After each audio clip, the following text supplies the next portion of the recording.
Hello friends, welcome to सिद्धा एजुटेक। तो दोस्तों, आज हम एंशिएंट हिस्ट्री के बारे में देखने वाले हैं, जो कि हम लेवल 1 में पूरा कवर करेंगे। तो एंशिएंट हिस्ट्री के बारे में देखने के लिए हमें सबसे पहले उसका सिलेबस जानना ज़रूरी है। सिलेबस बहुत आसान है दोस्तों, इसमें टोटल 12 चैप्टर्स है, जिसको हम इन डिटेल हमें वीडियोज़ में देखना है। सिलेबस में हम उसको आज एनालाइज करेंगे, उसमें क्या क्या देखना है ये चेक करेंगे। अलॉन्ग विद दैट हम उसको देखेंगे कि how to approach this videos, how to approach this ancient history lectures. So आइए देखते हैं दोस्तों। एंशिएंट हिस्ट्री में सबसे पहला चैप्टर है सोर्सेस। सोर्सेस में हमें देखना है archaeological sources, literary sources, religious sources and foreign accounts. Sources की जरूरत क्या है दोस्तों? Sources are actually the evidence, these are the proof, जिसको हमें इस्तेमाल करना है टू स्टडी हिस्ट्री। हमें हिस्ट्री क्यों पढ़ना है? We have to study history to check about the past. हमें पास्ट क्यों देखना है? Because present is the key to past, जो जेम्स हटन ने बोला है। Present is the key to past. जो प्रेजेंट में जो प्रॉब्लम्स है, जो प्रेजेंट में जो सिचुएशंस है, जो प्रेजेंट में जो सोसाइटी है, पॉलिटी है, इकोनॉमी है, ट्रेड है, कॉमर्स है, आर्ट एंड कल्चर है, ये सभी चीज़ें इवॉल्व कैसे हुई। प्रेजेंट में अगर कुछ प्रॉब्लम्स है, प्रेजेंट में कुछ जो इश्यूज है, for example gender inequality, so इनको हैंडल कैसे करना है, what are the solutions to handle this problems. ये सभी चीज़ें के लिए हमें हिस्ट्री पढ़ना बहुत ज़रूरी है। और हिस्ट्री पढ़ने के लिए हमें सबसे इंपॉर्टेंट चीज़ है sources, that is evidence, so that we get the actual exact source, we get the actual exact information. So sources, जिसमें आएगा आर्कियोलॉजिकल सोर्स, इसमें क्या आएगा? एक्सप्लोरेशन, दैट इज खुदाई, एक्सकेवेशन, उसके बाद एपिग्राफी, न्यूमिज्मेटिक। एपिग्राफी मतलब study of inscription, numismatic means study of coins, and archaeological remains, जो मॉन्यूमेंट्स एंड बाकी चीजें आएगी वो। लिटरेरी सोर्सेस में आएगा इंडिजिनियस सोर्सेस, एंड दूसरा आता है फॉरेन। ये सोर्सेस में आएगा primary and secondary source. Primary source means जो कंटेम्प्ररी सोर्स रहेगा, जो उस टाइम में ही लिखा गया है। सेकेंडरी सोर्स, जिसको हम बोलेंगे डिराइव सोर्स। फॉर एग्जाम्पल, जो हमने नोट्स आपके लिए बनाए हैं, जो हमने लेक्चर्स बनाए हैं, वो हमने किससे बनाए हैं? तो देयर आर डिफरेंट सोर्सेस, जो सोर्सेस को एनालाइज करके हमने बनाया है। ठीक है, तो ये क्या रहेगा? These are the derive sources. Primary source मतलब कंटेम्प्ररी सोर्स। फॉर एग्जाम्पल, इसका हम एग्जाम्पल देखते हैं समुद्रगुप्ता प्रशस्ति। समुद्रगुप्ता के बारे में उसके ही कोर्ट पोएट ने, हरिसेना ने, समुद्रगुप्ता के वॉर्स के बारे में लिखा है। समुद्रगुप्ता एंड हरिसेना, दे वर कंटेम्प्ररीज, इस वजह से हम उसको बोलेंगे primary source. So primary and secondary. उसके बाद पोएट्री हमें देखनी है, साइंटिफिक लिटरेचर देखना है। साइंटिफिक लिटरेचर में जैसे Aryabhatiyam bye Aryabhatta, Surya Siddhanta which give information about the solar system and other things. Literature in regional languages, for example Kalidasa ने लिखा है काफ़ी सारी चीज़ें, कुमार संभवम, उसके बाद वाल्मीकि अग्निमित्र, उसके बाद आएगा कालिदास का मेघदूतम। तो ये सभी जो चीज़ें हैं ये आएगी। रिलीजियस लिटरेचर, इसमें जैसे वेदास, पुराणास, इसके बारे में आपको इंफॉर्मेशन मिलेगी। फॉरेन अकाउंट जैसे Greeks, Chinese and Arab writers, Fahien, Hiuen Tsang, Al Beruni, ये सभी लोगों ने इंडिया के बारे में काफ़ी चीज़ें लिखी है। They gave information about the socio political economic aspects, they gave you information about the administration of India. तो ये सभी चीज़ें हमें देखनी है सोर्सेस में। दूसरा चैप्टर रहेगा prehistory and protohistory. दोस्तों, प्री हिस्ट्री रहेगा आपका stone age, where there is no writing evidence. Prehistory हम इसी वजह से बोलते हैं because we don't have the writing evidences. We have to grab the information, we have to derive the information from the evidences, that is stone tools, the shape of the stone tools, the size and other paintings, but there were no writing evidences. इसको आप बोलते हो pre history. सो हमें दूसरे chapter में देखना है prehistory and protohistory. इसमें मेन चीज़ क्या रहेगा?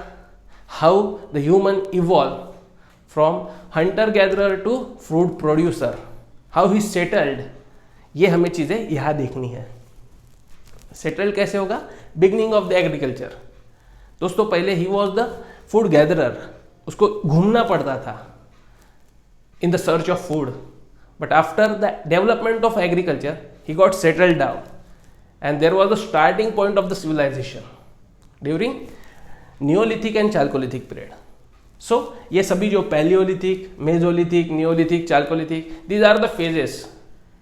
जैसे स्टोन एज को हमने डिवाइड किया है पैलियोलिथिक, मेजोलिथिक, नियोलिथिक.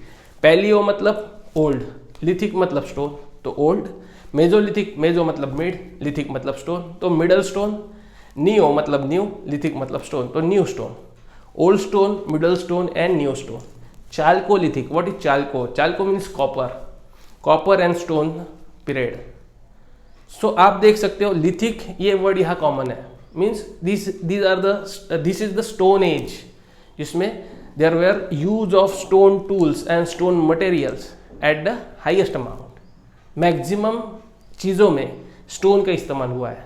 सो ये हम देखेंगे. उसके बाद आएगा इंडस वैली सिविलाइजेशन. आदमी सेटल होने के बाद एक बार फ्रॉम द फूड गैदरर वो क्या हो गया? Food producer. So he settle down at a specific region. So उसके बाद क्या हो जाएगा? There is a development of civilization, there is a development of culture. So Indus valley जिसको आप सब सिंधु भी बोलते हो, सिंधु सभ्यता. सो इंडस वैली सिविलाइजेशन हम इसको देखेंगे. इसमें हम क्या देखेंगे?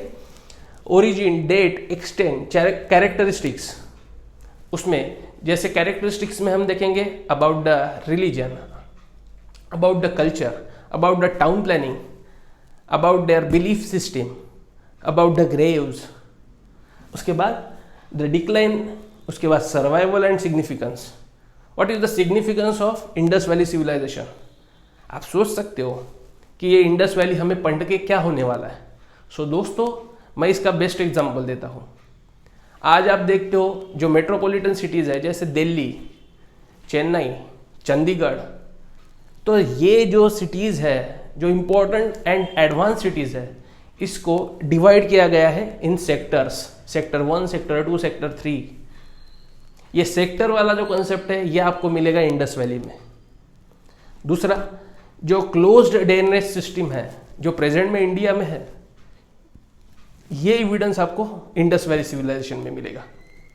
तीसरा एग्जांपल आप देख सकते हो, जो रोड्स है they cut each other at 90 degree, जो प्रेजेंट में हम जिसको चौक बोलते हो, ठीक है, या स्क्वायर बोलते हो, ठीक है. तो ये सभी जो आइडियाज है these are the ideas from the Indus valley civilization. इस वजह से हमें वो हिस्ट्री में पढ़ना है. उसके बाद मेगालिथिक कल्चर. मेगालिथिक, मेगा मतलब बिग, लिथिक मतलब स्टोन, तो यूज ऑफ बिग स्टोन. इसमें हमें मोस्टली फोकस करना है ग्रेव्स एंड ब्यूरियल्स के ऊपर, because it give you the idea about the belief system कि there was a believe that there is a life after death. तो उसके बारे में हमें देखना है. अलॉन्ग विद दैट हमें ये देखना है distribution of pastoral and farming culture outside the Indus, वो स्प्रेड कैसे हुए, development of community life, settlement, development of agriculture, craft, pottery and iron industry. दोस्तों एक बार सेटल होने के बाद आदमी को एंटरटेनमेंट की ज़रूरत है, आदमी को एक कल्चर की ज़रूरत है, ट्रेडिशन की ज़रूरत है. तो ये सभी चीज़ें जो डेवलप होगी वो हमें सब चीज़ें इसमें देखना है. उसके बाद आएगा Aryan and Vedic period. After the decline of Harappan civilization there was starting of Vedic period. बीच में देयर इज नो एविडेंस, जिसको आप डार्क एज बोल सकते हो. हड़प्पन सिविलाइजेशन का डिक्लाइन होने के बाद आपको डायरेक्टली इंफॉर्मेशन मिलेगी इन अर्ली वैदिक पीरियड. जो बीच का पीरियड है उसके बारे में किसी को भी कुछ भी इंफॉर्मेशन नहीं है, इस वजह से आप उसको डार्क पीरियड बोल सकते हो. सो हम यहाँ क्या देखेंगे? तो वैदिक पीरियड हम देखेंगे. वैदिक पीरियड को mostly religious and philosophical literature हमें देखना है, क्योंकि वैदिक पीरियड ऋग्वेद, सामवेद, यजुर्वेद, अथर्ववेद, इसमें इंफॉर्मेशन दी गई है about the religion, about the society, about the varna system, that is Brahmin, Kshatriya, Vaishya, Shudra, division about the humans, caste. ये सभी चीज़ें आपको यहाँ मिलेगी. Transformation from Rigvedic period to later Vedic period. दोस्तों ऋग्वेदिक पीरियड को हम और एक नाम देते हैं अर्ली वैदिक पीरियड. सो अर्ली वैदिक एंड लेटर वैदिक, इसको हमें कंपेयर करना है। क्यों? बिकॉज अर्ली वैदिक में it was a ideal society, in later Vedic it was a derived society जिसको आप बोलते हो। There were different transformation. Early Vedic is the ideal society, इसमें there is gender equality, the woman जो है they have all the powers at that time. But later Vedic में there was a deterioration in the status of woman. तो ये चीज़ें हमें देखनी है। Dominance of varna system, prominence of varna system, dominance of Brahmins, ये सभी चीज़ें हम लेटर वैदिक में देखेंगे। Along with that political, socio and economical life हमें देखना है। Significance of Vedic age, evolution of monarchy and varna system, ये सभी के बारे में हमें देखना है।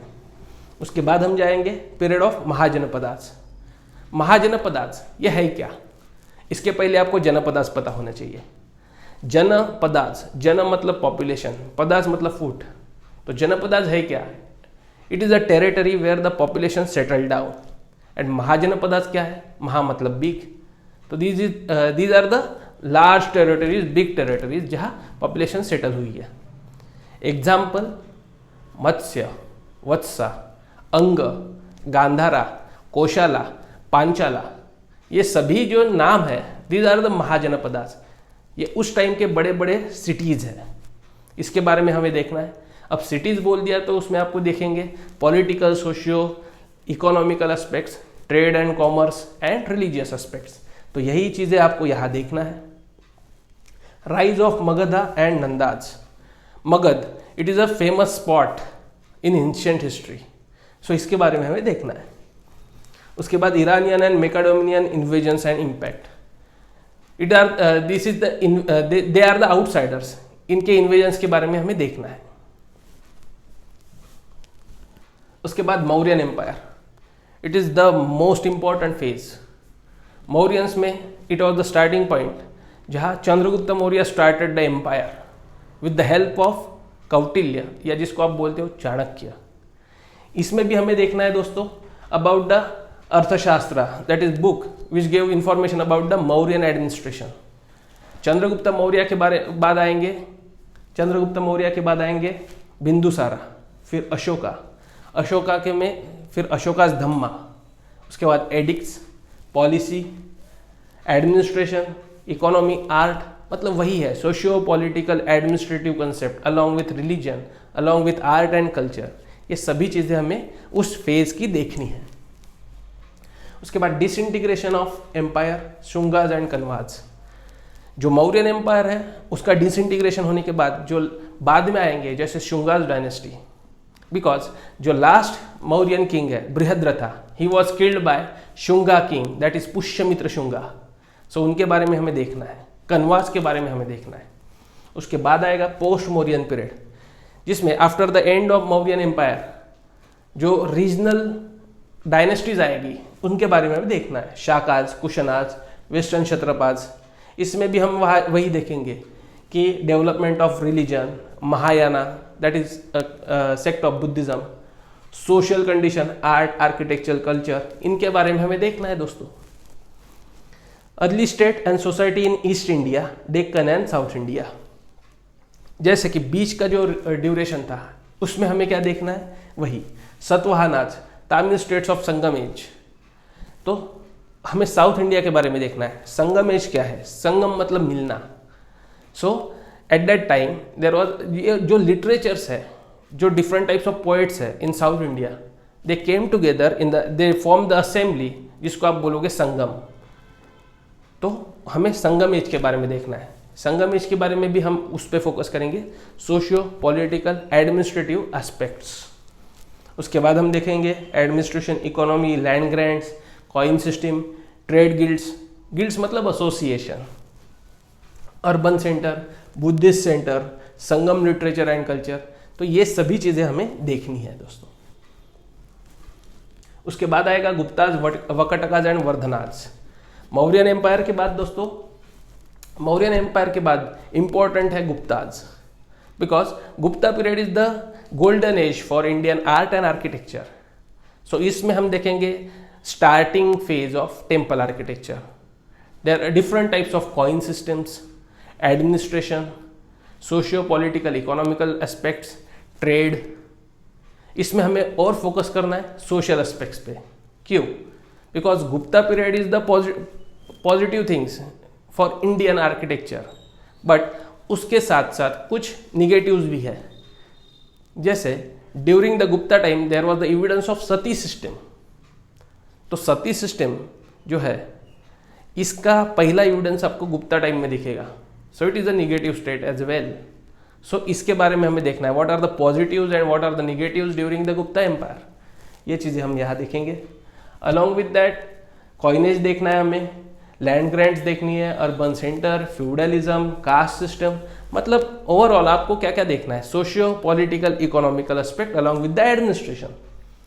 एजुकेशन इंस्टीट्यूशंस जैसे आपको पता है नालंदा, विक्रमशिला, तक्षशिला यूनिवर्सिटीज, इसके बारे में हमें देखना है। Scientific literature, art and architecture. So यहाँ भी हमें social along with that society तो रहेगी ही, लेकिन सोसाइटी को भी एंटरटेनमेंट की ज़रूरत है। That's why there is a need of art and architecture. तो उसके बारे में उन्होंने कैसे क्या क्या लिखा है, क्या बनाया है, क्या सोचा है, इसके बारे में हमें स्टडी करना है। उसके बाद आएगा regional states during the Gupta's. Gupta के बाद जिसको हम बोलते हैं पोस्ट गुप्ताज, इसमें इंपॉर्टेंट है पल्लवाज, चालुक्याज। तो आप देख सकते हो पल्लवाज, चालुक्याज, कदम्बाज। उसके बाद उनका भी पॉलिटी, एडमिनिस्ट्रेशन, गिल्ड्स, लिटरेचर। उसके बाद डेवलपमेंट ऑफ रिलीजन जिसमें वैष्णवाइट्स एंड शैवाइट्स, इनका डेवलपमेंट। साउथ इंडिया में इसको ही हम अलवर्स एंड नायनार्स बोलेंगे, उनके बारे में हम देखेंगे। भक्ति मूवमेंट देखेंगे, डिफरेंट फिलोसॉफीज देखेंगे जिसको आप वेदांता फिलोसॉफी बोलते हो बाय शंकराचार्य, जैसे अद्वैता फिलोसॉफी, द्वैता फिलोसॉफी, भेदा अभेदा, अचिंत भेदा, ये सभी टाइप की फिलोसॉफीज हमें स्टडी करनी है। उसके बाद परमाराज, ये भी एक नाम है, जैसे राष्ट्रकूटाज, परमाराज, उनकी polity, administration, cultural aspect. Along with that Alberuni, he was the writer, इनके बारे में हमें देखना है। चालुक्याज देखना है, चोलाज देखना है, पांड्याज देखना है, उसके बाद होयसालाज देखना है। तो these are the small dynasties in south India, इनके बारे में हमें देखना है। Local government, growth of art and architecture, religion. तो दोस्तों आप देख सकते हो हर एक चैप्टर में हम मेन फोकस किसके ऊपर कर रहे हैं। We are focusing on the spelt.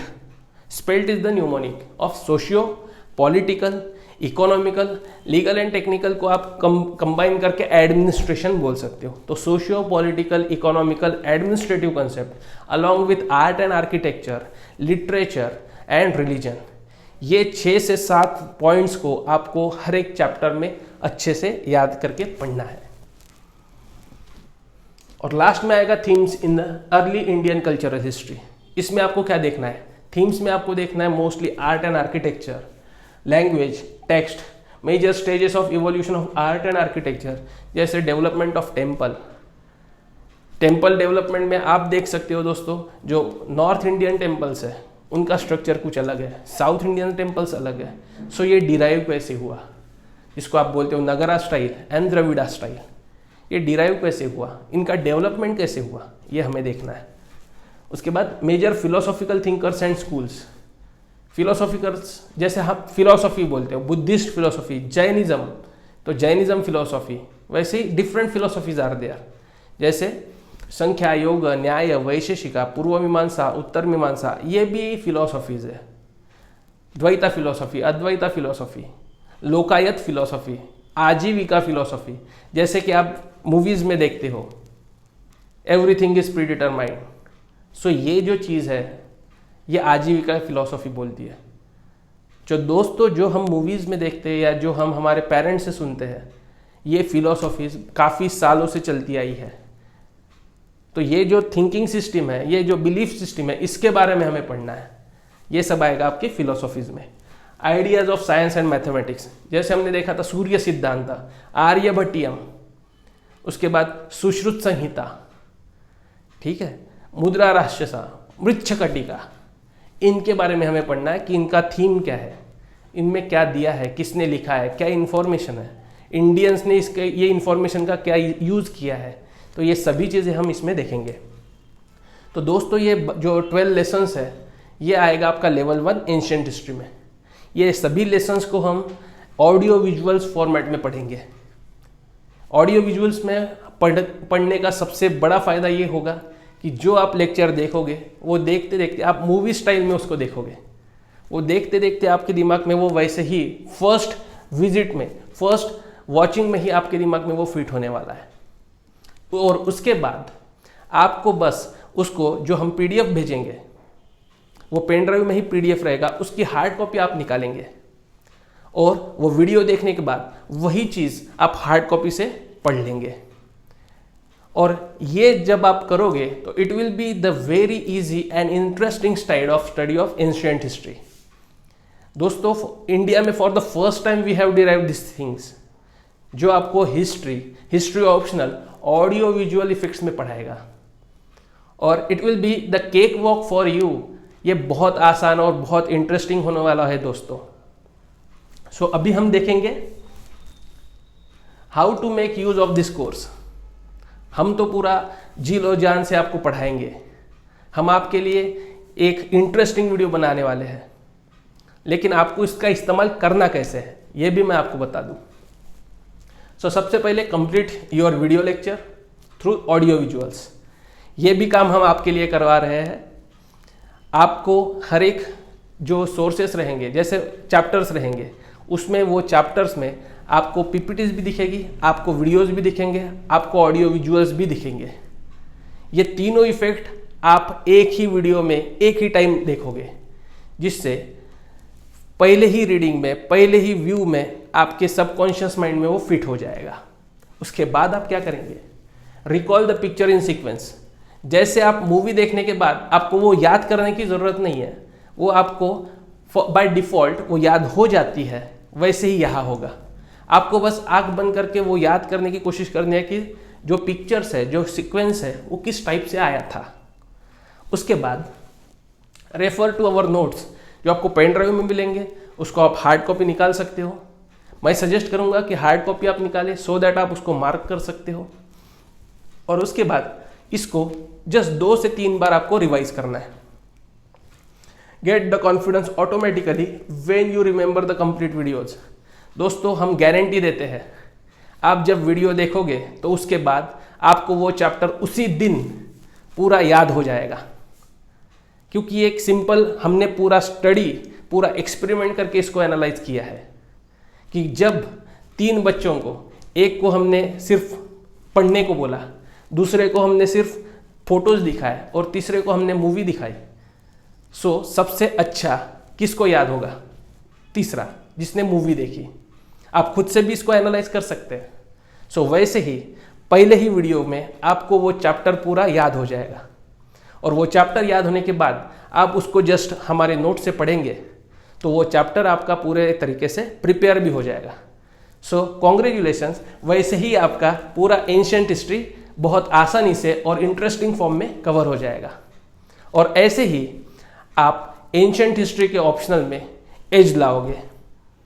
सो दोस्तों, इसी तरीके से आपको लेवल 1 में एंशिएंट, लेवल 2 में मेडिवल, लेवल 3 में मॉडर्न एंड लेवल 4 में वर्ल्ड हिस्ट्री, ऐसे करके पूरा ऑप्शनल, हिस्ट्री ऑप्शनल हम बहुत आसानी और इंटरेस्टिंग वे में प्रिपेयर करने वाले हैं। सो तैयार रहिए। All the best.